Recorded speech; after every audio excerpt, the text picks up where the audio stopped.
अस्सलाम वालेकुम, welcome back to my YouTube channel and welcome back to PMP master training series. आज की video के अंदर हम एक शॉर्ट सा कॉन्सेप्ट डिस्कस करेंगे जिसमें आपके पास है stakeholder. So basically stakeholders क्या होते हैं। स्टेक होल्डर्स के बारे में काफ़ी सारी कन्फ्यूजन है जब आप प्रोजेक्ट की बात करते हैं, लेकिन मैं एक सिंपल वर्ड्स में आपको ये समझा देता हूँ। ऐसा बंदा जो आपके पास एक्टिवली इन्वॉल्व हो आपके प्रोजेक्ट के अंदर, नॉन एक्टिवली नहीं, स्लीपिंग पार्टनर्स नहीं, स्लीपिंग पर्सन नहीं, ऐसा बंदा जो आपके पास एक्टिवली इन्वॉल्व हो आपके प्रोजेक्ट के अंदर, उस पर्सन को आप कहते हैं स्टेक होल्डर। स्टेक होल्डर आपके पास एक ऑर्गेनाइजेशन भी हो सकती है और आपके पास सिंपल एक बंदा भी हो सकता है। और स्टेक होल्डर्स ऑर्गेनाइजेशन हो या बंदा हो, दोनों के जो इंटरेस्ट हैं वो नेगेटिवली या पॉजिटिवली आपके अगर परफॉर्मेंस ऑफ द प्रोजेक्ट या कंप्लीशन ऑफ द प्रोजेक्ट को इफेक्ट कर सकते हैं, तो वो आपके पास बनेगा स्टेक होल्डर। जैसा कि आपके पास कंस्ट्रक्शन के प्रोजेक्ट के अंदर स्टेक होल्डर होता है जिसने आपको सीमेंट प्रोवाइड करना है, आपके पास ब्रिक्स प्रोवाइड करनी है, आपके पास जो है डिफरेंट आपके पास जो है लोहा प्रोवाइड करना है, आयरन प्रोवाइड करनी है। सो बेसिकली इन सब का आपके पास डायरेक्ट इंटरेस्ट बनता है और वो पर्सनस, वो लेबर्स जो वहाँ पे काम कर रहे हैं, वो भी आपके पास क्या बनते हैं, स्टेक होल्डर्स। सो बेसिकली आपके पास प्रोजेक्ट स्टेक होल्डर्स, जो मेन स्टेक होल्डर्स हैं जो आपके पास प्रोजेक्ट के अंदर होते हैं, वो आपके पास बेसिकली स्पॉन्सर, जो उस प्रोजेक्ट को स्पॉन्सर कर रहे हैं, जैसे कि कंस्ट्रक्शन के प्रोजेक्ट को स्पॉन्सर करने वाली कंपनी। उसके अलावा जो कस्टमर्स हैं और यूज़र्स हैं जिनको वो प्रोजेक्ट दिया जाएगा, जैसे बिल्डिंग बनने के बाद आपके पास वो अपार्टमेंट हैंड ओवर हो जाएगा।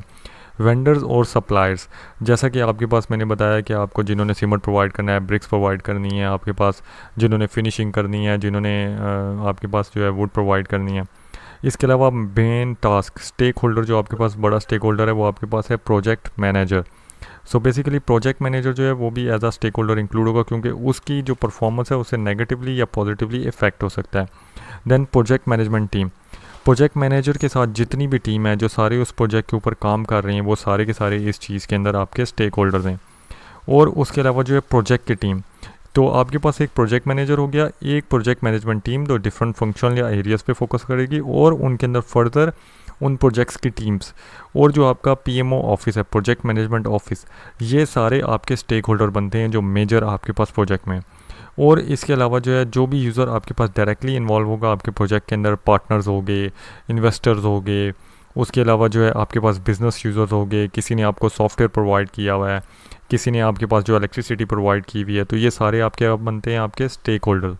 सो बेसिकली स्टेक होल्डर्स का एक बहुत इंपॉर्टेंट रोल है प्रोजेक्ट के अंदर। उनके बगैर आपका प्रोजेक्ट ना स्टार्ट हो सकता है ना फिनिश हो सकता है।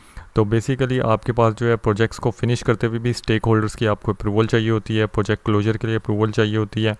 तो आपके पास स्टेक होल्डर्स के साथ आपको अच्छे तरीके से डील करना पड़ता है, और यही एक जगह होती है जहां आपके पास communication skills of a project manager जो है वो वर्कआउट करती है। सो ये वीडियो तो यहीं तक। आई होप सो कि वीडियो आपको पसंद आई होगी। वीडियो पसंद आई हो तो लाइक और सब्सक्राइब कीजिए। शुक्रिया।